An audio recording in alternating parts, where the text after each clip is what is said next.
चलो भैया, अगला हमारा कल पढ़ा था बिजोलिया किसान, अगला है मारवाड़ किसान आंदोलन की शुरुआत तो 1930-31 से होती है, लेकिन इसकी जो रचना है, इसके पहले डायग्राम जो परफॉर्मा तैयार होता है वो 1930 से 29 से शुरू हो जाता है। 29 से इसकी प्लानिंग शुरू हो जाती है।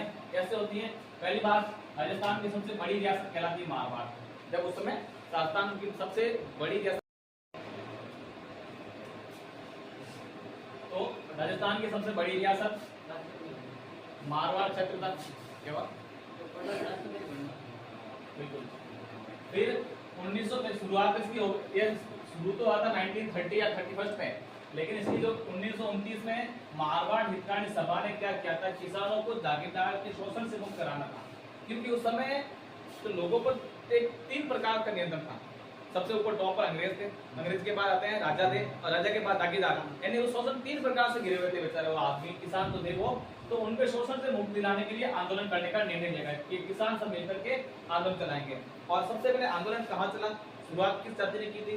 तो बता दूं, जोधपुर के मंडोर के माली किसानों ने इसकी शुरुआत की थी। सबसे पहले लगान बंद कर देने की। जोधपुर के माली किसानों ने क्या कहा कि भाई हमें चाहिए 50% छूट, अकाल हो रहा है, हमें 50% छूट चाहिए। तो राजाओं ने 50% छूट देने मना कर दिया, और फिर उनको कुछ राहत देकर के उनको सेटिस्फाइड कर दिया कि आपको कुछ राहत दी जाएगी। यानी कि राजस्थान से सबसे पहले माली समाज के किसानों ने आंदोलन चलाया था राजस्थान के जोधपुर के मंडोर में। 50% छूट के लिए चलाया था कि हमारा जो लगान है उसमें 50% छूट दी जाए। और जो राजा ने 50% छूट तो नहीं दी, लेकिन कुछ राहत जरूर दी, जिससे किसान संतुष्ट हो गए और वो शांत हो गए थे। लिखाऊंगा आगे, और जब कार्ड वगैरह आएंगे तो सब बताऊंगा सब चीजें। अब तो ये कि मारवाड़ हितकानी सभा ने जागीरी क्षेत्र जो जमींदारों के अधीन आता था, और जागीरदारों के पास लगभग कुल जो भू क्षेत्र होता था उनके अंडर में 87% तो था उनके पास। कुल भूभाग का 87% जागीरदारों के पास था, और बाकी 13% दूसरों के पास। इतने वो, इसलिए जमीन जागीरदार कहते किसको थे? जिनके पास जमीन वगैरह ज्यादा होती थी उन्हीं को कहते थे। तो फिर उनके जो बहुत क्या करते थे, किसानों का शोषण, और करे कि अपने मन पर से लगान लेना। और लगान भी उस समय कितने प्रकार थे? 136, यानी छोटे मोटे करके कुल लगभग 136 लगान वसूलते थे मिला करके। ये कर लाओ, वो कर लाओ, ये कर टैक्स करके टोटल लगभग 136 प्रकार के टैक्स वसूले जाते थे उस समय में। इसलिए आंदोलन करना पड़ा था। कारण में आएगी सब चीजें। तो 12 मई 1929 को श्री जयनारायण व्यास की अध्यक्षता में एक बैठक आयोजित की गई, जिसमें आह्वान पर किसानों ने लगा देना बंद कर दिया। अब शुरुआत करें कौन, किसी को आगे आना था? तो जयनारायण व्यास ने एक बैठक की, और उसमें किसानों ने सबने मिलकर डिसीजन लिया तब हम लगान नहीं देंगे। फिर जोधपुर सरकार ने स्थिति का आकलन करते हुए 1 जून 1929 को जोधपुर शासन देखा कि कानून व्यवस्था है यहाँ पर जो चल रही स्थिति वो बिगड़ सकते हैं, सबको देखते हुए बैठक हुई थी मई 29 को हुई। फिर 1 जून तक जोधपुर सरकार ने देखा, स्थिति देखी, उसके बाद मारवाड़ को बेकार कानून घोषित कर दिया। ये बेकार प्रथा है वो नहीं चलाई जाएगी। उसको लगा स्थिति बदल सकती है, हमारे किसान के खिलाफ बहुत हो रहे हैं, आंदोलन कर रहे हैं, तो स्थिति को संभालने के लिए लोगों 1 जून को जो बेकार प्रथा थी उसको कानूनन अवैध घोषित कर दिया, ये इलीगल है, अब बेकार नहीं करवाई जाएगी। फिर 24-25 नवंबर 21 को पुष्कर मेले में अवसर पर 29 को ये हो गया, कुछ समय बाद इसको हटा दिया। और क्या किया कि जोधपुर में मीटिंग नहीं होने देंगे, जोधपुर में कोई अधिवेशन, कोई सभा, कोई मीटिंग जोधपुर होगी नहीं। तब सबने मिलकर क्या किया कि पुष्कर चले गए, क्योंकि जोधपुर अलग था, जो अलग रियासत थी, वो रियासत से बाहर चले गए जो अजमेर रियासत में, और वहां जाकर की मीटिंग की उन्होंने। वहां जाकर मीटिंग की, पहले परमिशन लेनी पड़ती थी, तो परमिशन किसने? परमिशन लेने के बाद तो चांदगढ़ साहब थी, वो अजमेर के थे, तो कहा जाए भाई आप यहाँ आके मीटिंग कर रहे हो, तो अध्यक्ष हमारा होगा।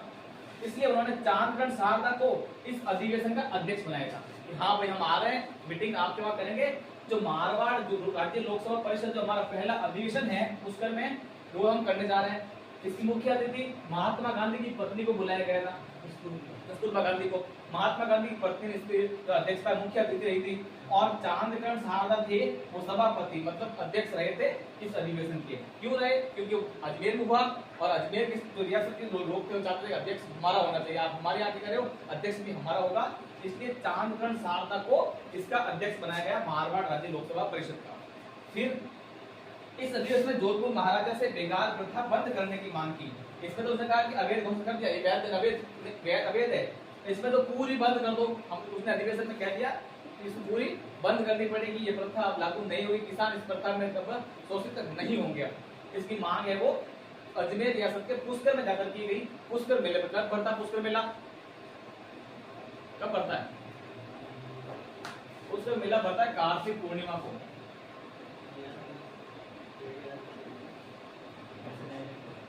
पुष्कर का और उपनाम क्या है?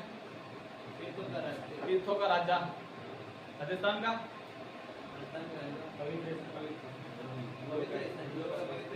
पवित्र स्थान है ना, ब्रह्मा मंदिर के लिए जाना जाता है। पुष्कर ब्रह्मा मंदिर के लिए एकमात्र ब्रह्मा मंदिर है यहाँ पर। बस कई प्रकार पुष्कर को मेला है वो कार्तिक पूर्णिमा को पड़ता है। चलिए आगे देखते हैं।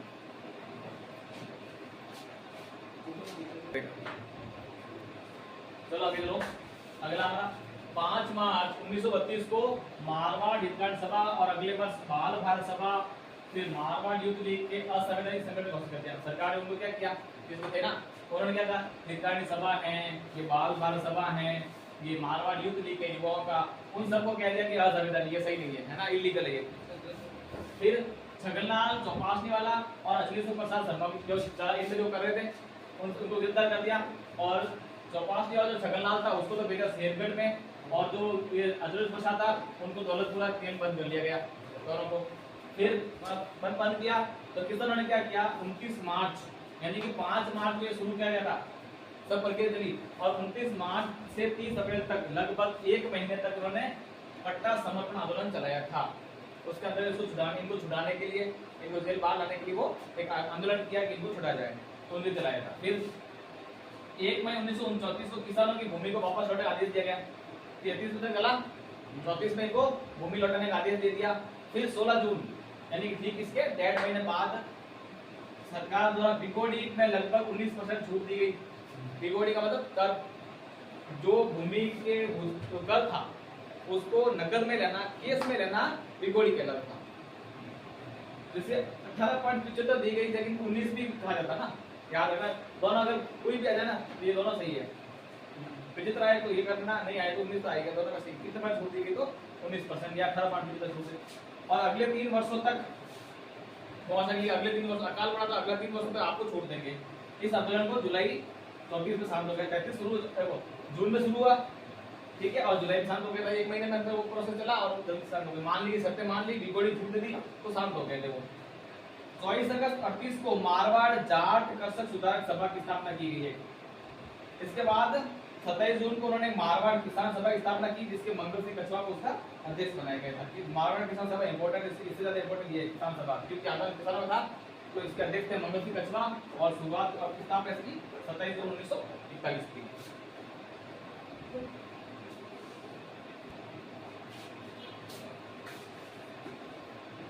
दोस्तों सरकार किसानों की लाग बाग संबंधी तकलीफों की जांच हेतु कमेटी बनाएगी। 3 कमेटी जांच हेतु 3 कमेटी बनाई थी। पहली थी सेंट्रल लाग बाग कमेटी, स्पेशल लैंड एंड लाग बाग कमेटी, तीसरी थी भू राजस्व और लाग बाग जांच समिति। इन 3 समितियों के जांच के बाद देखा गया कि लाग बाग में किसानों को कितनी तकलीफें हो रही हैं, किसानों की शोषण हो रहा है, किसानों की क्या हालत है, और देखने के लिए अलग अलग कमेटी बनाई गई थी। 3 तरह कमेटी बनाई गई, अब लेवल के हिसाब से अब काम करते थे वो। फिर 25-26 अप्रैल 1943 को मारवाड़ किसान सभा ने अपना द्वितीय अधिवेशन, पहला कहाँ किया था, बस द्वितीय अधिवेशन सर छोटूराम चौधरी जो राजस्व मंत्री थे पंजाब के, उनकी अध्यक्षता में आयोजित किया गया। इस अधिवेशन में महाराजा जोधपुर महाराजा आए थे। उन्होंने भाषण में जागीरी इलाके जो क्षेत्र थे वहां पे भूमि बंदोबस्त, लैंड सेटलमेंट करने की व्यवस्था करती कि भूमि अपने अलग अलग बांट दी जाएगी सबको ना, बंदोबस्त कर जाएगा, लैंड सेटलमेंट कर दी जाएगी।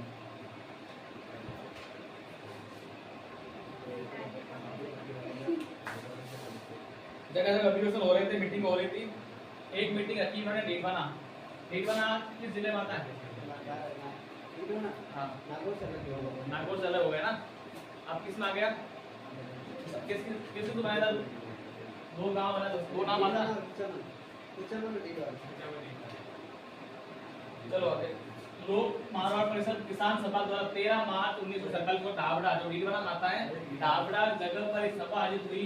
इस सभा में 5-6 हजार लोग आए थे, किसान आए थे। किसानों की एक मीटिंग होती है। फिर इसमें बोल बता है मारवाड़ लोक परिषद नेता मथुरदास माथुर, फिर एक राधा किशन बोरा आदि आते हैं किसान सभा को संबोधित इनको बोलने के लिए बुलाया गया था कि बोले मीटिंग तो करने बोले कौन आगे, इनको संबोधित करने के लिए बुलाया गया था। फिर क्या होता है, वहां के जगीरदार लठे तो मतलब अपने जो बॉडीगार्ड थे है ना, उनको क्या किया, उनके माध्यम से लोक परिस्थिति जो कार्यकर्ता थे इस मीटिंग के लोगों पर लाठियों और हथियारों से हमला करवा दिया, आक्रमण करवा दिया था। और दाबड़ा के जो ठाकुर थे, जहाँ वहां के ठाकुर ने भी क्या किया, हमला करवाया, जिसमें कुछ लोग मारे गए था, कई लोग घायल भी होते थे। दाबड़ा कांड हुआ था कब, याद रखना, इसमें किस आंदोलन से संबंधित है ये दाबड़ा कांड, किस आंदोलन से जुड़ा हुआ है। दाबड़ा कांड हुआ था 13 मार्च 1947 को, जिसमें दाबड़ा के ठाकुर ने और वहां के जगीरदारों के अन्य अफसरों ने हमला किया, जिसमें कई लोग मारे गए, कई लोग घायल हुए थे। और वहां पर जो नेता बुलाए गए थे बोलने के लिए मधुदास माथुर और राधा किशन पौरा थे। चलिए आगे।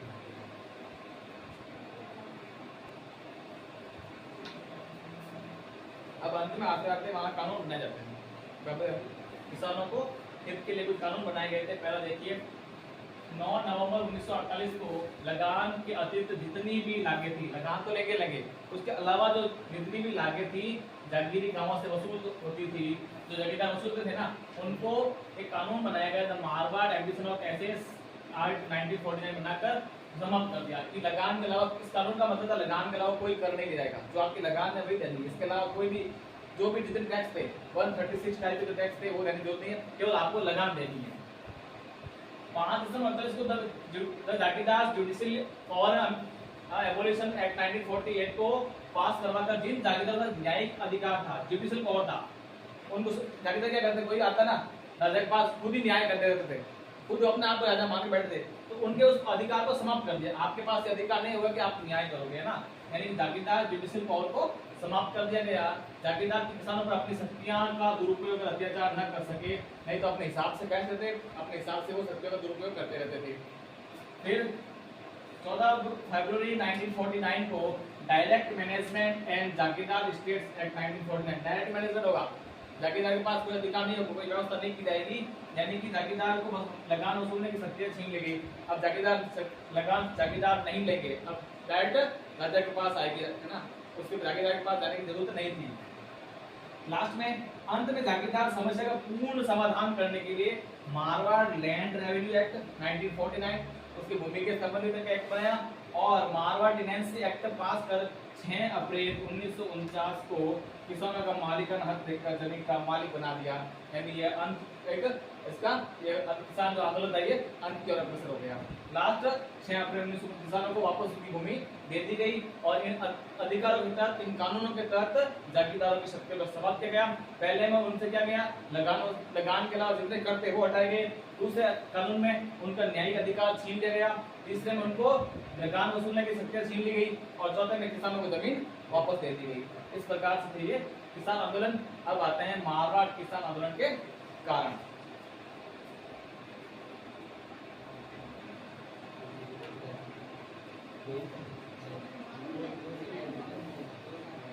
अब आते हैं इसके कारण क्या रहे, क्यों शुरू हुआ ये। पहला कारण इसका किसानों पर तीसरा नियंत्रण, 3 प्रकार से नियंत्रण था। पहले अंग्रेज, उसके बाद राजा का, फिर जागीरदार का। 3 प्रकार से नियंत्रण से शोषित हो गए थे वो, इसलिए कारण था। फिर आज जागीरदारों पर भूमि नियंत्रण, जागीरदार अधिकांश भूमि पर कब्जा कर चुके थे, यानी अधिकांश 87% भूमि पर उनके क्षेत्राधीन थी, एक कारण था। फिर अनेक प्रकार के टैक्स, लगभग 136 प्रकार के टैक्स की वजह से भी आंदोलन शुरू किया गया था। फिर 21-22 में दौरान भूमि बंदोबस्त कर दिया, खास सत्र में भूमि डिवाइड कर दी गई और भूमि बंदोबस्त के अंतर्गत भू राजस्व को नकद में लेने की व्यवस्था, जिसे बिगोड़ी कहा जाता था, यानी जो कर लेंगे अब नकद लिया जाएगा। कोई भी बस भूमि के कोई अनाज लेकर के आप लगान नहीं दे सकते, आपको केस देना पड़ेगा, जिसे बिगोड़ी का जानना, भू राजस्व का नकद में देना बिगोड़ी होता है। शाब्दिक अर्थ पूछ बिगोड़ी का तात्पर्य है, पूछ सकता है सवाल आते हैं।